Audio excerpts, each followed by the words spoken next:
Ketika kita berbuat salah, lantas kita memutuskan untuk bertobat, menyesali apa yang kita buat, meninggalkan kemaksiatan itu sekarang juga, bertekad tak mengulanginya lagi di masa yang akan datang. Maka apa yang dilakukan hamba ini, Allah akan merespon dengan membuka pintu tobat untuk kita. Setelah itu, Allah bukan hanya tidak akan menghukum kita dan mengampuni dosa kita, tapi lebih dari itu, Allah juga memaafkan kita dalam pengertian menghapus kesalahan dan dosa kita.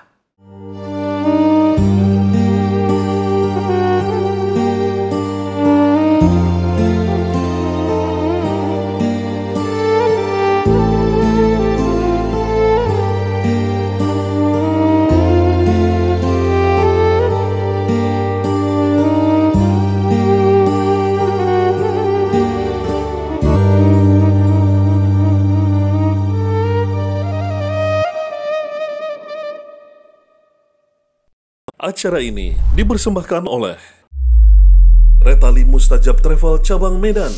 Umroh hemat, ibadah nikmat. Assalamualaikum warahmatullahi wabarakatuh. Alhamdulillahi rabbil alamin, wal aqibatu lil muttaqin, wala udwana illa 'alal zalimin. Summa salatu wassalam ala khairi man ba'athahu Allah rahmatan lil alamin, sayyidil anbiya'i wal mursalin, Rasulullah Muhammad sallallahu alaihi wasallam wa ala alihi wa sahbihi ajma'in. Para pemirsa, kembali kita berjumpa dalam program Meneladani Akhlak Allah dalam Asmaul Husna. Episode kita kali ini, episode yang ke-73. Kita akan menyelami makna nama Allah Al-Afu.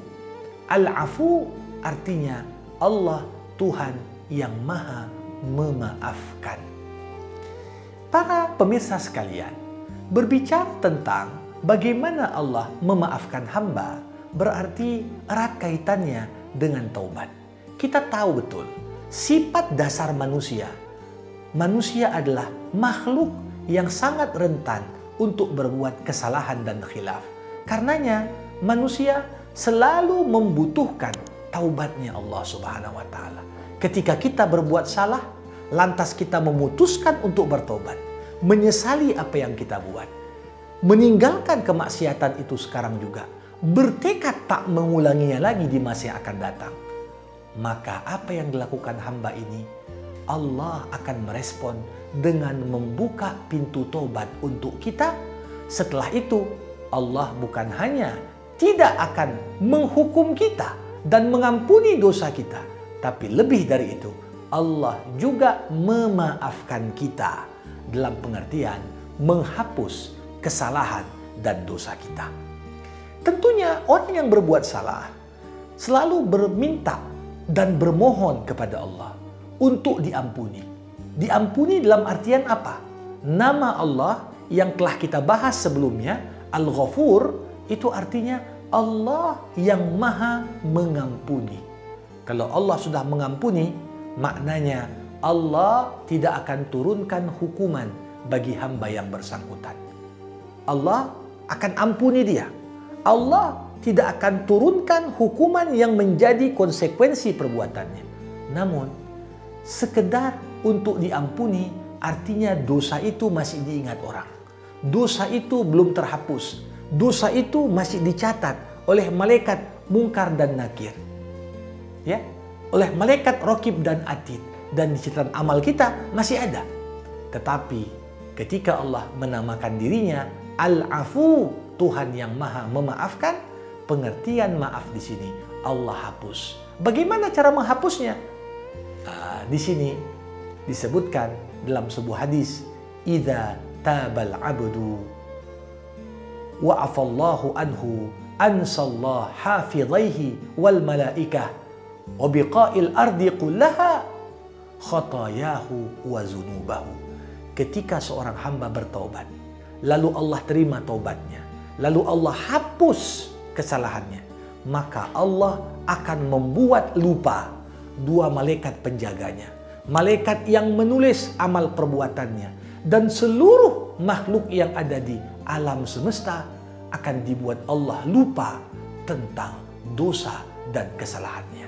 Sehingga kalau semua sudah lupa dan Allah pun sudah hapus dari catatan amal kita, ini adalah nikmat yang luar biasa. Karenanya nama Allah Al-Afu ini paling penting untuk kita ingat selalu. Apalagi ketika kita berada di momen-momen yang begitu istimewa. Di saat suatu ketika Aisyah radhiyallahu anha merasa pada suatu malam kemungkinan besar malam itu adalah malam Lailatul Qadar, yang amal kebaikan dilipat gandakan hingga seperti kita beramal di 1000 bulan. Ketika itu Aisyah bertanya, Rasul, kalau aku merasa malam ini malam Lailatul Qadar, apa yang kubaca? Ketika itu Rasulullah mengingatkan kepadanya, wahai Aisyah, perbanyaklah membaca doa, Allahumma innaka afuwun tuhibbul afwa fa'fu anni. Ya Allah, Kaulah Tuhan yang maha memaafkan. Kau mencintai kemaafan. Maka dari itu, maafkanlah aku. Maafkan dalam pengertian, hapuslah kesalahanku, hapuslah catatan semua amal-amal keburukan yang pernah kubuat, walaupun itu sudah ditulis oleh 2 malaikat pencatat amal perbuatan hamba. Para pemirsa sekalian, tentunya kalau kita melihat Allah baru akan memaafkan kita kalau kita sudah awali dengan taubat. Ada satu ayat Al-Quran yang menjelaskan kepada kita formulasi taubat di sisi Allah. Bunyinya apa? Allah berfirman, innamat taubatu lilladzina ya'maluna su'a bijahalatin summa yatubuna min qarib faulaika yatubullahu alaihim. Sesungguhnya taubat itu adalah taubat yang dilakukan oleh seseorang yang mengerjakan satu dosa karena ketidaktahuannya. Kemudian dia bersegera bertaubat kepada Allah. Mereka itulah yang Allah bukakan pintu taubat untuk mereka.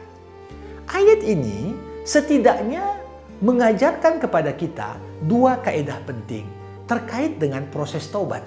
Yang pertama, semakin hamba ketika mengerjakan dosa tidak mengetahui aturan hukum Allah, maka proses taubatnya lebih ringan.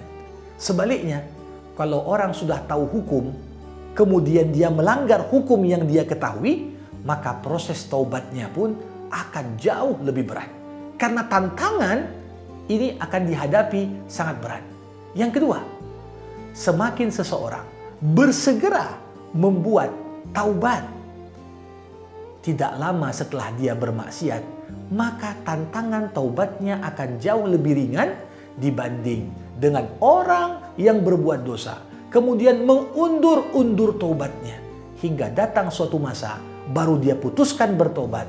Di sini tantangan untuk diterima taubatnya di sisi Allah, istiqomah di atas taubat, menjadi suatu hal yang begitu menantang dan sulit untuk dilakukan.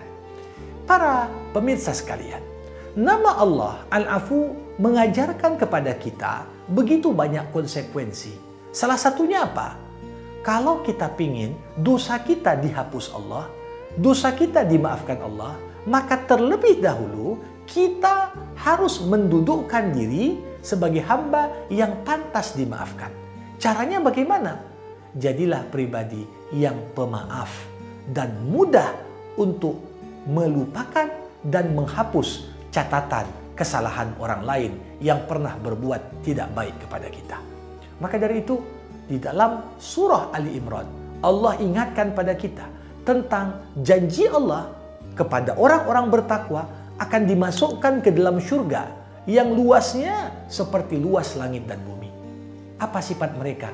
Alladzina yunfikuna fis sarra wad dharra wal kadhimina al ghaidh wal 'afina 'anil nas wallahu yuhibbul muhsinin. 4 sifat orang yang pantas untuk dapat surga. Pertama, selalu memberikan infak di jalan Allah, baik di masa lapang ataupun di masa sempit. Yang kedua, wal kadhiminal ghaidh, orang yang mampu menahan emosi dan mengontrolnya ketika emosi sedang meledak. Yang ketiga, wal 'afina 'anil nas, mereka mudah memaafkan orang lain. Dan inilah sifat para anbiya. Bagaimana Yusuf memaafkan abang-abangnya yang dulu membuangnya ke dalam sumur tua. Bagaimana Rasulullah memaafkan kejahatan orang-orang kafir Quraisy saat pembebasan kota Mekah, ketika Nabi memaafkan mereka dan membuat mereka kemudian justru merasa berhutang budi pada Nabi dan masuk Islam secara berbondong-bondong. Kalau kita menuntut balas, ya mungkin kita dapat hak kita. Tapi di saat kita memaafkan orang lain, kita akan mampu menguasai hati orang. Ya, baru yang terakhir, wallah yuhibbul muhsinin. Allah sangat mencintai orang-orang yang membalas keburukan dengan kebaikan. Jadi, level lebih tinggi dari sekedar memaafkan adalah kita membalas keburukan orang dengan kebaikan. Idfa billati hiya ahsan. Kalau orang berbuat yang buruk kepada kita, kita jangan mau untuk jatuh ke level yang sama dengan orang itu. Tapi balaslah dengan elegan, balas keburukan dengan kebaikan. Itu menjadikanmu menguasai hati orang-orang yang pernah mencelakakanmu.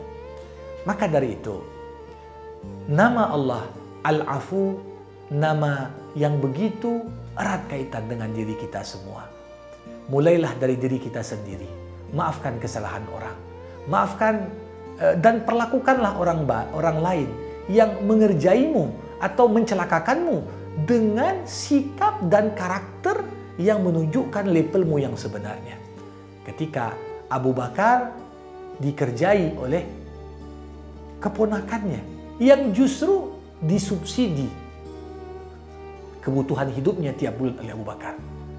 Mistah, keponakan Abu Bakar, ikut memfitnah Aisyah berzina. Tapi Abu Bakar di saat emosinya mereda, dia baru berpikir, untuk apalah aku balas keburukan dengan keburukan yang lebih besar. Akhirnya Abu Bakar, walaupun sudah sempat bersumpah untuk memutus memberikan nafkah kepada Mistah, tapi beliau kemudian mencabut sumpahnya, bahkan membalas keburukan Mistah dengan menaikkan subsidi tiap bulan untuk keponakannya itu. Hingga keponakannya itu malu sepanjang hayat kepada Abu Bakar. Inilah orang-orang hebat. Orang yang mampu menguasai hati orang lain dengan cara menebar kemaafan. Untuk itu, jangan lupa like dan subscribe Art Media Official. Wabillahil hidayatu wa taufik. Assalamualaikum warahmatullahi wabarakatuh.